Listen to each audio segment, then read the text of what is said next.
Muy buenos días. Como siempre, dar gracias a Dios que nos permite levantarnos. Gracias a don Bienvenido Rodríguez y a su familia, que nos da la oportunidad de llegar a todos ustedes. También pueden vernos por canal 110 de Claro y 90 de Altiz. Iniciamos con nuestro tip urológico de la semana. ¿Es posible, después de instalarse una prótesis o un implante de pene, la eyaculación?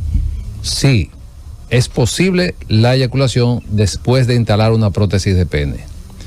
La prótesis es un dispositivo que se implanta en el interior del pene para restablecer la erección.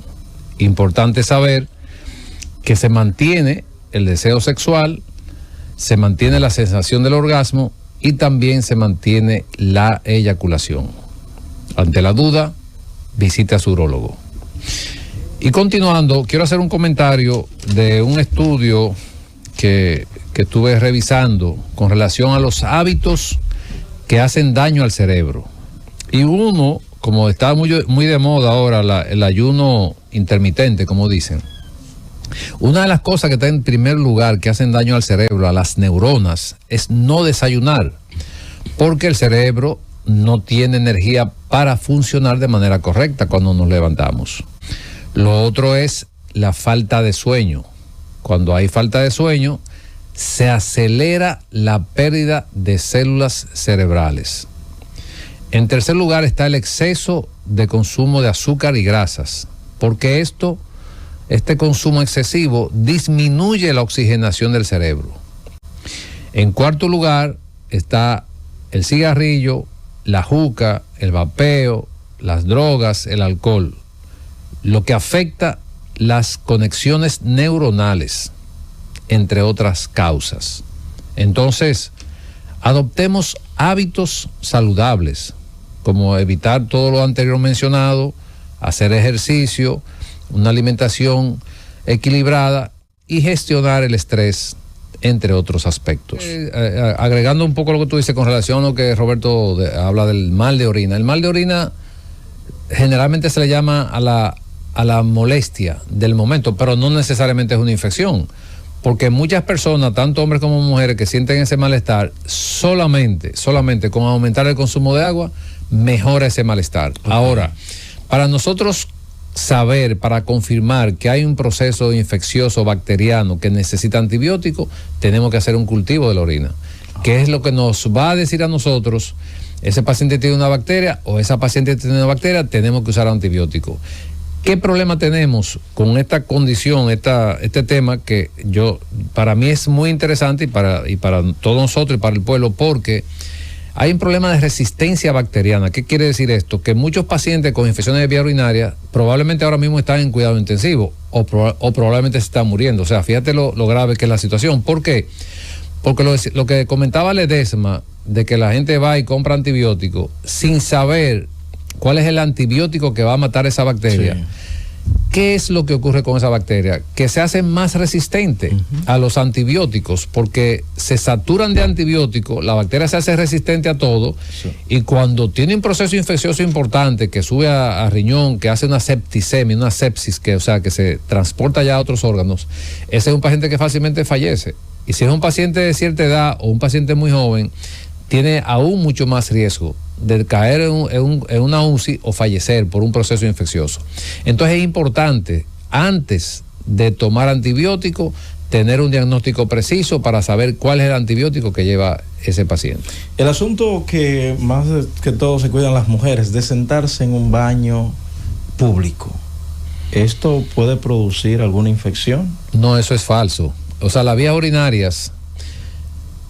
Esa pregunta es muy... Mira, las infecciones de vías urinarias se producen por las mismas bacterias que tiene el organismo. Por eso mencioné ahorita que entre esos tres órganos, el ano, la vagina y la uretra, no hay una barrera. La barrera son las bacterias que están ahí. Okay. El 95% de las infecciones de vías urinarias se producen por las bacterias que están en el área anal.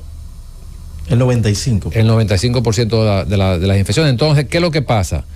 ¿Por qué ocurren la mayoría de infecciones? Por deshidratación, por una higiene probablemente inadecuada, por una manipulación en las actividades que muchas veces ocurre, y entonces ahí suben esa bacteria. La E. coli o Escherichia coli es la que generalmente produce infecciones de vías urinarias, que está ahí mismo, en la misma área. O sea, no se contagia, por eso mencioné ahorita, las infecciones de vías urinarias no se transmiten. No se transmiten. Las infecciones de vías urinarias no se toman sentadas en un baño. No.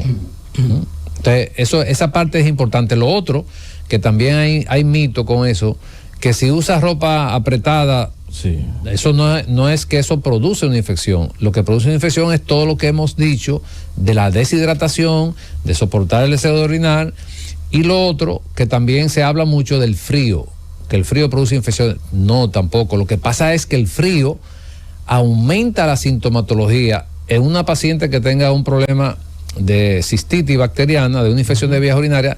Al estar en el frío, entonces eso hace que aumenten los síntomas. ¿Por qué?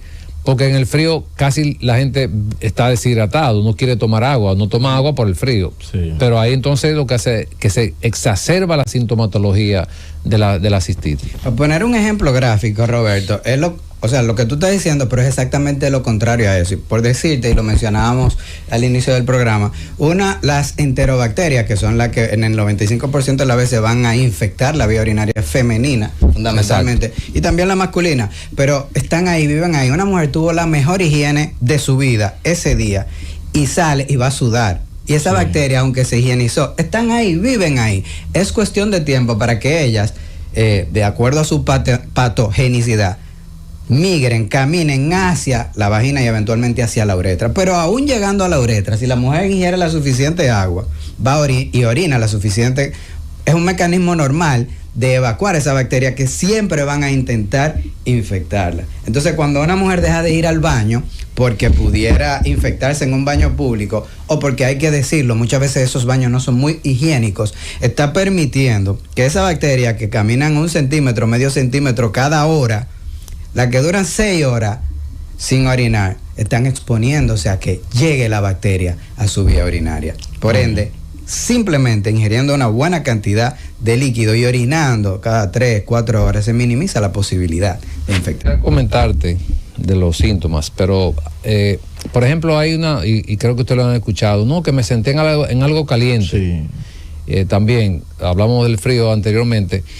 Pero eso no tiene que ver tampoco con la infección. Como mencionaba Ledesma y como hemos dicho, esas bacterias están ahí. Lo que pasa es que si permitimos que lleguen a la uretra, entonces van a producir la infección. Pero dentro de la sintomatología o de lo que puede presentar tanto la mujer como el hombre en una infección de vías urinarias, lo primero es que presentan un poco de ardor al orinar. A veces llega hasta dolor al orinar.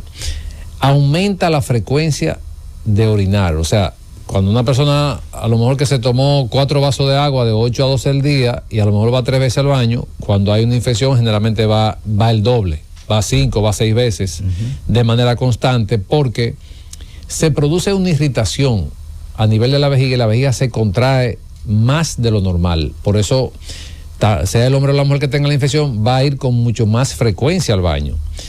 Otra cosa que puede ocurrir en un paciente con un proceso infeccioso es que orine sangre, porque al irritarse se irritan los vasos y podría orina con sangre.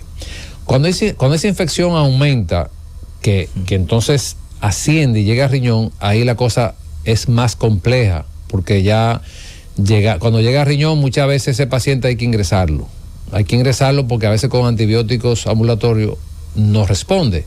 Entonces, si ese paciente ya hace una pielonefritis, como se llama, que es que la bacteria asciende al riñón e inflama el riñón, entonces ya ese paciente o esa paciente probablemente hay que ingresarla para poderla tratar, porque ahí cuando se automedican, entonces llegan a la emergencia ya en una condición un poquito más compleja, que ese es el paciente que muchas veces llega a cuidado intensivo con una simple infección que empezó y a veces pueden morir por esa infección.